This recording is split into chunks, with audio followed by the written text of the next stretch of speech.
So how's everybody doing? We're all in a good mood, man. I mean, since we last spoke, there was another addition. I mean, always additions for Florida State that are really positive.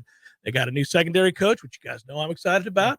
I actually love who they hired. I think it's a great Have they announced him officially yet? No. Have they announced Surtain? That probably is coming today. It might be coming in the next 20, 30 minutes. It could be. What the hell are they waiting on? Well, there's two parts. Obviously, he was finishing up with the Dolphins, but because of that, I think they hadn't done some of the background paperwork stuff that has to be done before they announce a hire. Got it. Because he was busy. So I think it could be today, could be tomorrow. But we know he's hired. He's coming to Florida State. Doesn't that seem like a hire that checks every single box? I mean, we don't know how he's going to end up being, but it checks every single box. You know, it's funny, Corey, that you bring that up because I do that thing. I'll do the exercise where I'll say, like, okay, let's weigh in some sand. Yeah, weigh in the sand on the sand. Yeah, on the scales. Yes. Yeah, absolutely. So I was, and I kept thinking to myself, well, man, every box is checked. This is perfect. I like it for recruiting. I like it for instruction. I like it reputationally. I like every aspect of the hire. I think it's great.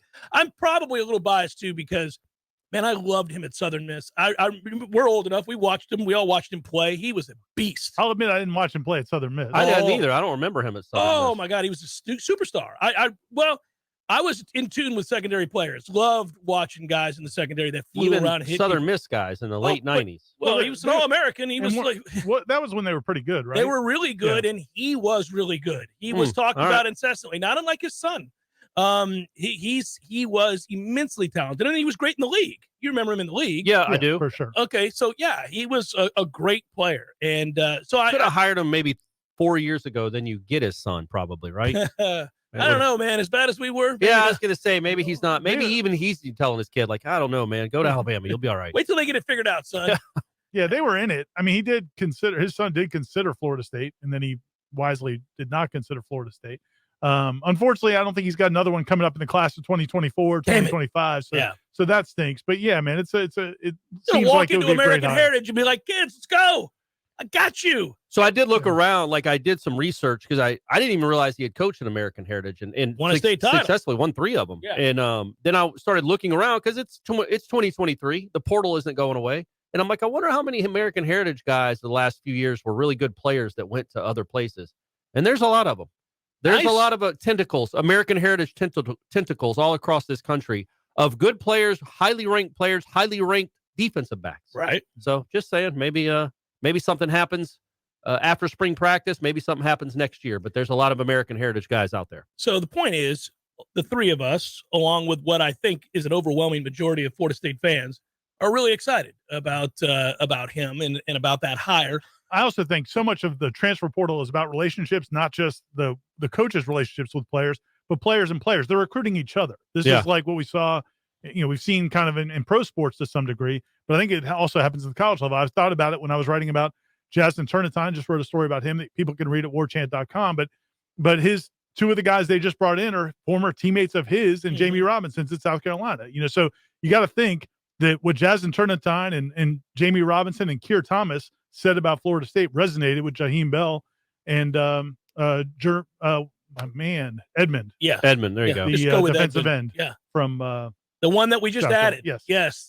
Who, by the way, I know was a 3-star coming out, but is well thought of physically and believed to be a nice addition, an impactful addition. Yeah, he's not Jared Verse. He's not Jermaine Johnson. Nobody's expecting him to be, but he's better. And we love you, Leonard. He's better than Leonard Warner. Like you made an upgrade there just in depth purposes with a guy that is, he had 9 tackles for loss in the SEC, a couple sacks. I looked at his bio, like when the FSU put out his official release. I think he ran the 110 hurdles in high school. Yeah, he's an athlete, man. Oh, all right. Defensive end. It's a cool place to be, and it's really your just dessert, right? Because now Norvell took the program and it was in shambles and had to endure an awful lot and made some mistakes along the way, but stayed the course. They have this season.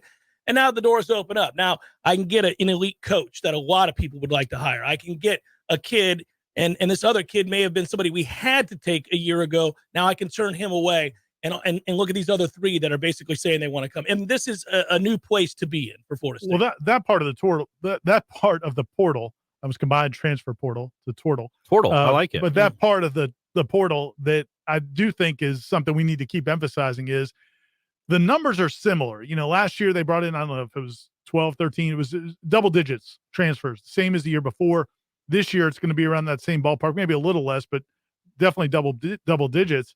But the caliber is night and day. The guys they brought in, Jared Verse, obviously a great player. We now know what Trey Benson and Johnny Wilson and some of those guys have become. But they were kind of like a risk. They were wild cards. People were not beating down their doors. And so Florida State really did such a good job by getting in early, making good evaluations, having those guys turn out and be successful. Going back to Dylan Gibbons. And, really, Keir Thomas was not he was a great huge player. name. It ended up being a great player. Ended up being a great player. They've hit on so many of those that now they're winning these battles against schools they probably shouldn't beat. If it was coming from a high school player, there's a lot of people that Florida State beat out in this transfer class for elite players. They're not getting a Fentrell Cypress if he was as highly regarded coming out of high school. They're not going to beat Georgia or Alabama or any of those schools for that. But what they've done in the portal and that proof of concept, this group they're bringing in is a different caliber than the last couple of years. They got 4 of the top 12. Yeah. That's incredible. That's and guys that can play. I guess still there's a kid from UTEP, a kid from Western Michigan. You don't know until you see it in person. But Jared Verse was from Albany. And I think I've made this point on Wake Up Warchant. I think when you're ranking these guys in the portal, and they've gotten very good at doing the high school kids too, for the most part, the recruiting experts, quote unquote. But it's even more so with the portal guys. They know, okay, this guy can play. That you're not going to have a bust. Fentrell Cypress probably isn't going to be a bust. He's the number 2 player in the whole country. He's been covering ACC guys for 2 or 3 years. So that what you're getting with these guys, because they're 21, they're men. They're 21-year-old men. They're already developed. So getting 4 of the top 12 at positions of need, combined with what you have coming back, yeah, man, you can't say. And you got your DB coach that you've wanted forever. This has been the best 6-week off season, or what are we not 3 weeks in the off season that Florida State has had in a long, long time. But the point is, while it's available, it's awesome to have a staff that has maximized the ability to recruit it. And they did need to do it because they were further behind the championship level teams that you're referencing. They couldn't come close to catching up to Clemson doing it the traditional way. You couldn't wait 2 or 3 years for these guys to maybe develop into something. Yeah, and he needed to have a winning season. That's the problem. He got screwed when he got here. He inherited a nightmare, and then you have the pandemic. So a lot of factors weighed into it. He couldn't recruit at a high level out of high school because nobody would answer the call. Why would they, right? So he knew, if I don't have a winning season soon, we talked about it going into this past year.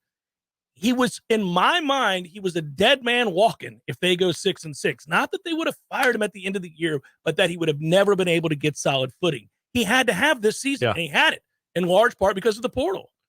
Yeah, and I think it's also, when we talk so much about the portal, which we should, it's a huge part of what they've done.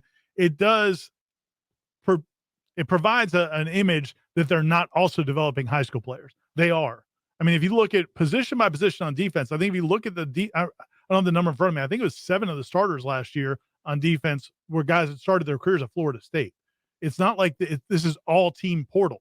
You look in the secondary, one of the starting corners and in Shaheem Brown at safety, Akeem Dent at safety, Renardo Green at corner were all homegrown guys. Mm-hmm. Kalen DeLoach, but they were Norvell guys. So I think that's where some people might still hold. They got developed here, sure. Right. But Renardo Green was a Willie guy. Akeem Dent was a Willie guy. Like DeLoach, I think Robert Dent was Cooper, probably a Jimbo guy. Robert Cooper might have been a Bowden guy. I don't remember who recruited Robert Cooper. But I don't. You know what I mean? My point is, it's not like this has all been correct. A team of it wasn't a portal of yes. And I also don't think it's mercenary. And I know what you're saying that's people say. I do think this is kind of the new age. It's not like, oh, he's just going to come and he's a free agent. He doesn't care. I think they do get indoctrinated in the culture and do become Florida State Seminoles. And I think, again, Jermaine Johnson did it overnight. Yeah. Well, and again, to pimp my Justin Turnitin article, if people want to go read it, because we talk about it all the time, the culture, and Norvell talks about it obviously all the time. And we get to a point where you kind of get numb to it and you're like, okay, we get it. There's a good culture here. But think about that guy's situation. Justin Turnitin came to Florida State last summer. He came in July or August. He had been in the program 4 or 5 months. And when you read his quotes, he's like, and he's been everywhere. He went to junior college. He was at South Carolina. Then he came to Florida State. And he said he's never had anything like this. He didn't expect the way the team embraced him when he got here. And that's a big deal, man, especially when you've got guys here for a short window. Well, it's why they're winning in the portal, though, Ira. Right. That's why. That reputation precedes them. They walk through that door to have that conversation. And these players know they can talk to a number of examples, like you're alluding to, of guys that are in their shoes, guys that are kind of thinking about leaving the school they're at. They just don't know what else is out there. What is it like elsewhere? And then they're talking to Keir Thomas. They're talking to Jamie Robinson. They're talking to Jermaine Johnson. They're talking to men, too. They're talking to men, right? Right, They're talking to guys that have experienced the things they've experienced. You're not some fresh-faced 17-year-old that's like all wide-eyed. You're talking to guys that have been through college football and know the realities of it. And Jared Verse said the reason he came was because of the conversations he had with Jermaine Johnson. A big part of the reason. The other thing that, Maurice Smith kind of let this slip when we were talking to him, I guess it was right before the bowl. It was one of the last bowl practices here. I asked him about, what he says to transfer offensive linemen when they're coming in. And he said, well, with transfer guys, you really have to be 100 with them. And he caught himself. He's like, well, we tell the truth to the high school kids too. But, they know that the high school kids want to hear high school kids want to be sold. Sure. Those guys, the older guys, when they've only got 1 year, they don't want you BSing them. They want to know the truth and the good and the bad. They don't have time. They don't have time. And so my point is, I think we get tired of talking about it. People might get tired of hearing about it. Sometimes it might feel like, yeah, we get it. There's a good culture, but it's a huge part of what they're doing. And I don't think we should stop talking about it because it is essential to the success they've had.